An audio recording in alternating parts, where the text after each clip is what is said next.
अब भुटकन बाबा प्रणाम। जब साला भुटकन बाबा पर बोले के लूट तुर झाट न भुटकन बाबा पर है ये हमार असली नाम है श्री श्री 108 बाबा भुटकन दास। ऐसे न बोलो। गाड़ी हमें गाड़ी दिला तू। गाड़ी कथी गाड़ी दे लिए तोरा रे? गाड़ी दिला तू साला कोई बड़ा गए तू। साला हाँ। अरे साला कोनो गाड़ी होता है? कोनो बात हो गई पंडित जी बड़े पंडित जी अच्छा, ने बच गया। हम समझे बड़े साला गाली नहीं होता है। कैसे गाड़ी ना हो नहीं सुन समझावा। जैसे हिंदी में हुआ पाठशाला, अच्छा धर्मशाला, अच्छा गौशाला, अच्छा तू साला तोहर बाप साला, हम साला, सब दुनिया साला। साला कोनो गाड़ी होता है रे? भुटकन बाबा हमरा से तो सुधर जाओ अभी से गलती भी। हो गया, माफ कर दिया। ये जैसे जैसे नहीं वैसे देखा जाए। हम जा रहे हैं मठ पर। अच्छा ठीक है मत पे चल जाओ बाबा हो। अगर लोटवा दिए ना मैदान के जाके वहाँ झाड़ा फिरे। मैदान कर तरह जाएगा बा।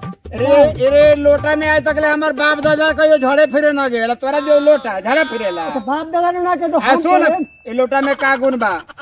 आई झाड़ा फिरे जबाई, आई लोटा ना ले जबाई, लोटा बा पितरिया रे, आई काट ले खिचड़िया रे।